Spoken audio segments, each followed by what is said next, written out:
Jornal da CBN.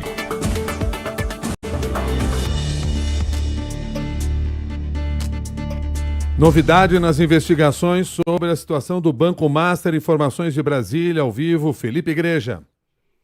Milton, a Polícia Federal prendeu o banqueiro Daniel Vorcaro, dono do Banco Master, na terceira fase da Operação Compliance Zero, que apura crimes cometidos aí, suspeita de fraudes envolvendo negócios do Banco Master. A operação foi autorizada pelo ministro André Mendonça do Supremo Tribunal Federal e Vorcaro está preso preventivamente. Ele foi preso em São Paulo, já foi levado inclusive para a superintendência da corporação na capital paulista. No total estão sendo cumpridos 4 mandados de prisão preventiva nessa terceira fase da Operação Compliance, um deles contra Daniel Vorcaro, os outros não foram ainda indicados, os outros alvos, e também 15 mandados de busca e apreensão expedidos pelo Supremo Tribunal Federal em São Paulo. Minas Gerais também acontecem essas buscas. Essas investigações contam também, segundo a Polícia Federal, com o apoio do Banco Central. Foram determinadas ainda ordens de afastamento de cargos públicos e sequestro e bloqueio de bens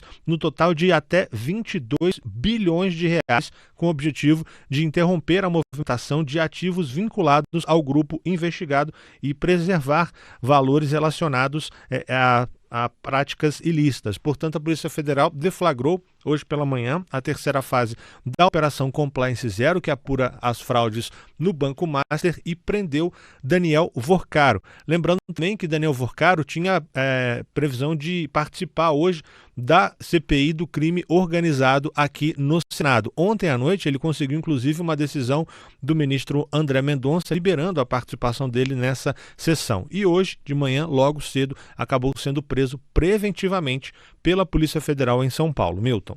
O curioso é que o próprio André Mendonça é quem autoriza uma ação como essa agora, e a primeira ação autorizada pelo ministro do STF, André Mendonça, depois que assumiu a relatoria do caso. Lembrando que o Vorcaro já havia ficado anteriormente 11 dias preso, isso em novembro, na primeira fase da Compliance Zero. 7h27. Dia a dia da economia, com Miriam Leitão.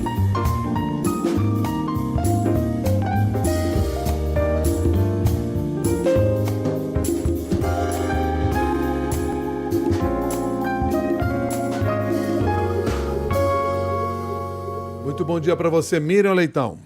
Bom dia, Milton. Bom dia, Cássia. Bom dia, ouvintes da Rádio CBN. Bom Hoje dia. O dia já começa quente, né, gente? Aliás, não para, né? De todos os lados, em todos os cenários que a gente olha, o noticiário realmente é pesado e com atualizações frequentes. Nós estamos, claro, evidentemente, também olhando para esse cenário de guerra que nós acompanhamos no Oriente Médio, com impactos na economia e impactos no petróleo, Miriam.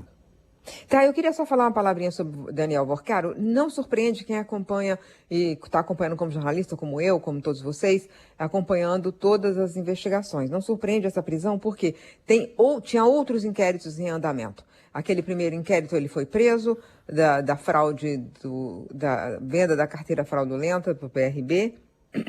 Ele foi preso, foi solto, ficou com tornozeleira eletrônica. Depois disso, teve, inclusive, uma suspeita de que ele estivesse por trás dos ataques ao Banco Central por influenciadores. E, ao fim, tem os desdobramentos, por exemplo, de uma investigação sobre o uso dos fundos de pensão, que provavelmente é esse caso, fundos de pensão do Amapá, fundos de pensão do Rio Previdência e outros que compraram de maneira muito suspeita muitos títulos do banco antes do banco quebrar.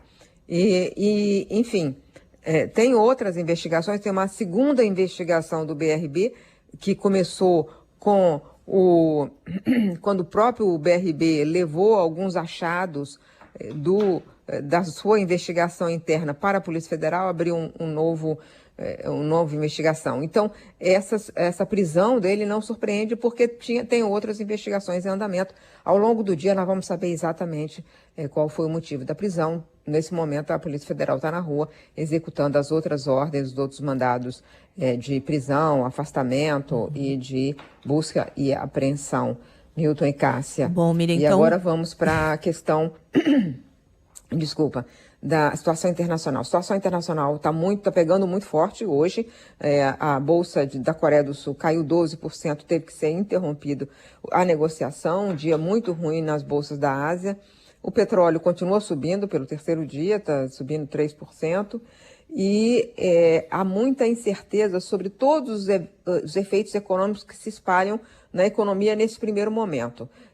Aumento do preço do frete marítimo, aumento dos seguros, aumento do preço do petróleo, com o impacto disso, né, nas economias, mais na economia americana e europeia, que tem um repasse automático do preço internacional do petróleo e dos combustíveis para o preço da bomba.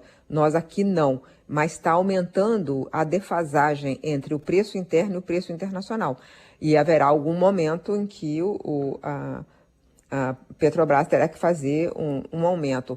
Eles esperam o fim da volatilidade, né, para tomar a decisão de reajuste interno, desculpa. Mas é isso, continua muita incerteza e com muitas dúvidas sobre a extensão. Acho que mais está assustando todo mundo é a extensão e o prolongamento no tempo desse conflito, que não está claro para ninguém, Cássia. Então, isso é que está, nesse momento, pegando. E já dá para saber, Miriam, se isso pode, por exemplo, acabar impactando na nossa inflação? Olha, impactará se a Petrobras espera o fim desse período de sobe, desce, sobe, desce, sobe, desce, que é a volatilidade, para tomar essa decisão. Mas certamente o petróleo ficará num outro patamar. E ficando no outro, estava muito baixo, chegou a 60, né? Eu comentei já aqui que tem petróleo sobrando no mundo, então, não vai ter grandes aumentos de petróleo, mas nesse momento inicial, pelo nervosismo, pela especulação mesmo, em torno do que virá, aumenta o preço do petróleo e isso impacta a inflação. É possível que tenha, mas veja, a inflação brasileira está baixa e tem caído. E ontem foi divulgado o PIB, eu não cheguei a comentar aqui com vocês, porque foi divulgado às 9 horas da manhã, né? Já tinha passado a minha participação, mas o PIB mostrou desaceleração e mais desaceleração na ponta, o que significa que o país entrou nesse ano, o Brasil, já desacelerando. E essa crise é uma crise recessiva. Então, no mundo, quer dizer, vai reduzir o crescimento do mundo. O que significa, o que eu quero dizer com isso é que essa ideia de que talvez o Banco Central não reduza juros ou só reduza 0,25%, que tem ganhado adeptos na análise do mercado financeiro, eu não acredito ainda por causa disso, porque internamente a gente está com a inflação caindo e o crescimento sendo reduzido por causa da taxa de juros. Ela é muito alta, então ela pode ser reduzida apesar do quadro internacional de aumento de incerteza. Mas vamos ver o que o Banco Central decide daqui a 2 semanas, Cássia. Muito obrigado, Miriam. Bom dia para você. Bom dia. Bom dia.